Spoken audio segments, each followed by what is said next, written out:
प्रभु यीशु मसीह के जलाली और सामर्थी नाम में आज दिनांक 15 अक्टूबर दिन शुक्रवार को हम आप सबका यीशु मसीह के मधुर और तेजस्वी नाम में स्वागत करते हैं।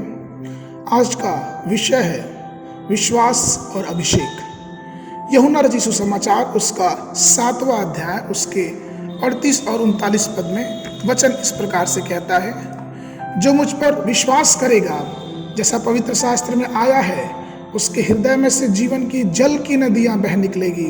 उसने यह वचन उस आत्मा के विषय में कहा जिसे उस पर विश्वास करने वाले पाने पर थे, क्योंकि आत्मा अब तक उतरा ना था, क्योंकि यीशु अब तक अपनी महिमा को न पहुंचा था। मेरे प्रियो, जब हम विश्वास करते हैं तो उसका यह प्रतीक होता है कि हम मसीह के उस अभिषेक को हम पा लेते हैं। वो अभिषेक पवित्र आत्मा के द्वारा हमारे और आपके जीवन में उतरता है, क्योंकि विश्वास हम करते हैं, इसका तात्पर्य यह है कि हम विश्वास के द्वारा उस अभिषेक को पाते भी हैं। मेरे प्रियो, जब वो अभिषेक हमारे ऊपर आता है तो वो हमें समझाता है, सिखाता है, हमें हिम्मत देता है और सब प्रकार की सच्चाई से हमारी मुलाकात करवाता है।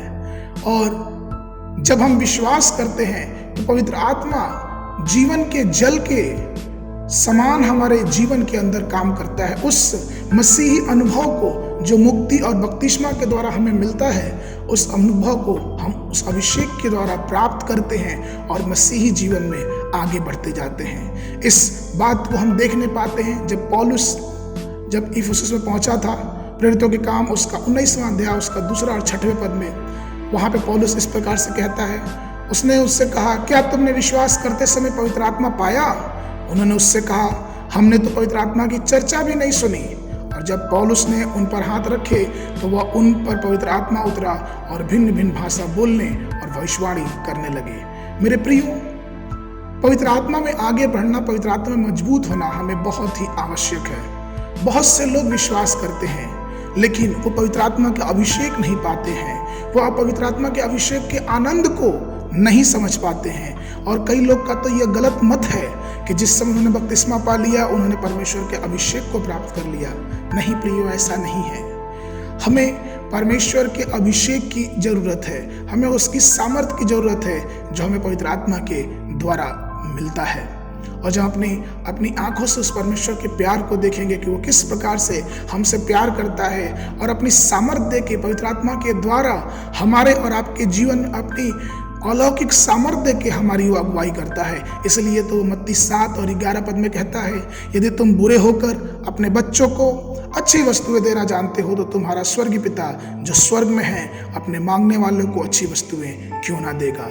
और लूका उसका 11 के उसके 13 पद में लिखा है कि तो यदि तुम बुरे होकर अपने बच्चों को अच्छी वस्तुएं देना जानते हो तो स्वर्गीय पिता अपने मांगने वाले को पवित्र आत्मा क्यों नहीं देगा।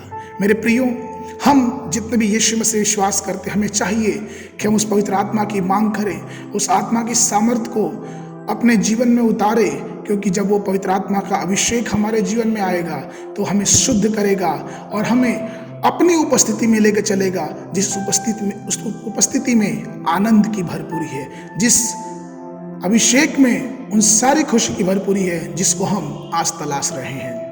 आज के मनन के लिए यशायाह नबी की पुस्तक उसका 44 अध्याय उसका 3 पद, क्योंकि मैं प्यासी भूमि पर जल और सूखी भूमि पर धाराएं बहाऊंगा, मैं तेरे वंश पर अपनी आत्मा और तेरी संतान पे अपनी आशीष उड़ेलूंगा।